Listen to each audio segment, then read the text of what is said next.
उत्तराखंड के जंगलों में आग का तांडव, खतरे में जंगली जानवर, हो रहा बड़ा नुकसान। जंगलों में लगी आग का कसूरवार कौन?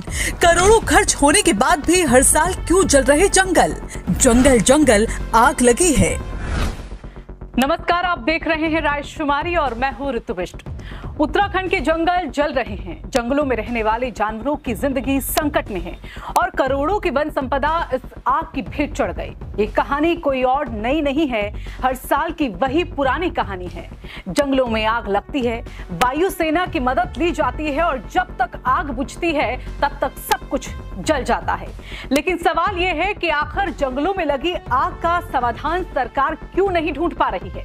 जंगलों में आग लगने के पीछे की वजह क्या है और क्या हर साल फायर सीजन में उत्तराखंड के जंगल यूं ही जलते रहेंगे? आग की लपटें मानो सब कुछ राख करने पर आमादा है। आग कितनी भयंकर है अंदाजा आप इसी बात से लगा सकते हैं कि नैनीताल में इंडियन एयरफोर्स के MI-17 हेलीकॉप्टर से पानी का छिड़काव किया जा रहा है। NDRF की 41 लोगों की टीम भी आग पर काबू पाने के लिए मैदान में उतर चुकी है। वन विभाग, पुलिस और PRD के जवानों ने पहले ही मोर्चा संभाल रखा है, लेकिन अब तक सामने आई आग लगने की 606 घटनाओं में 750 हेक्टेयर से ज्यादा इलाका आग की चपेट में आ चुका है और ये आग लगातार बढ़ती ही जा रही है। इंतजार है तो बस कुदरत की दरियादिली का। संभावना है कि हर साल की तरह इस साल भी आसमानी बारिश के बाद ही इस आग पर काबू पाया जा सकेगा। सवाल ये उठता है कि आखिर वन विभाग आग पर काबू पाने में असफल क्यों हो जाता है? ये सवाल कहीं ना कहीं वन विभाग की कार्यशैली पर सवाल खड़े करता है, क्योंकि हमने पहले भी देखा है जंगलों की आग हेलीकॉप्टर से पानी का छिड़काव करने से कभी नहीं बुझी, तो फिर आग पर काबू पाने के तरीकों में बदलाव क्यों नहीं किया जा रहा है? उससे भी बड़ा सवाल ये कि आखिर उत्तराखंड के जंगलों में आग इतनी विकराल क्यों हो जाती है? जिस उत्तराखंड को कुदरत ने नायाब खूबसूरती से सजाया है, उस उत्तराखंड के जंगलों में अग्नि तांडव की ये तस्वीरें खौफजदा करने के लिए काफी है। आपके इस विकराल रूप के पीछे सबसे बड़ी वजह तो उत्तराखंड के जंगल खुद ही है। दरअसल उत्तराखंड के जंगलों में चीड़ के पेड़ों की संख्या काफी ज्यादा है।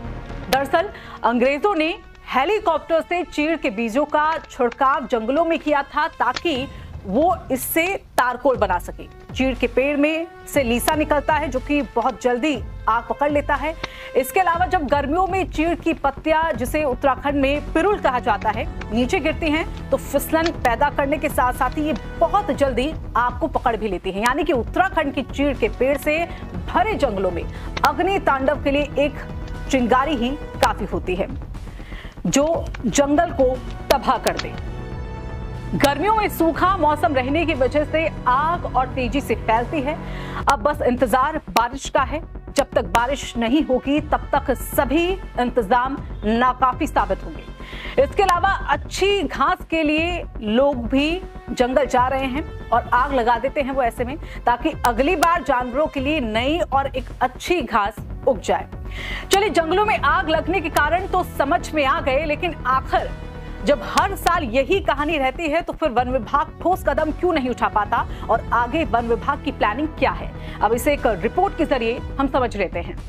तो उत्तराखंड के जंगलों में अगर कोई आग लगाता है तो यकीन मानिए ये जंगल इतने वीरान है कि किसी को कानों कान खबर नहीं होगी। और जब गर्मी के मौसम में आग तांडव मचाती है तो वन विभाग के पास भी इस आग को बुझाने के ज्यादा मौके नहीं होते। लेकिन इन तमाम परेशानियों के बावजूद वन मंत्री सुबोध उनियाल ने जंगलों में लगी आग को लेकर विभाग का प्लान बताया। वन मंत्री सुबोध उनियाल की माने तो उन्होंने कहा कि विभाग का फोकस जो है वो लोगों के जंगलों से जोड़ने पर है, आग लगने पर रिस्पांस टाइम कम करने पर है, पॉलिसी को पब्लिक फ्रेंडली बनाने का भी जोर दिया जा रहा है और 11,000 से ज्यादा वन पंचायत समितियों को वन पंचायत की जमीन का कृषिकरण की छूट भी दी जा रही है।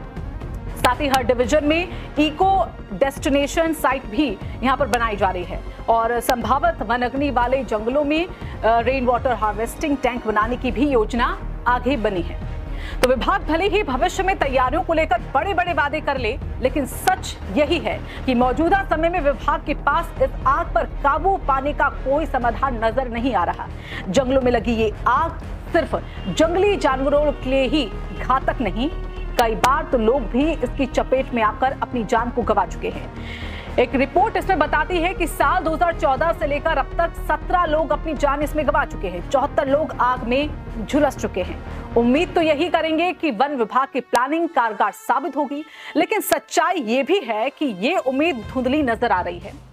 आपको क्या लगता है, जंगलों में लगी आग के पीछे सबसे बड़ी वजह क्या है और वन विभाग क्यों आग पर काबू पाने में असमर्थ साबित हो रहा है? अपने जवाब हमें जरूर बताएं। वीडियो को लाइक करें और चैनल को सब्सक्राइब करें।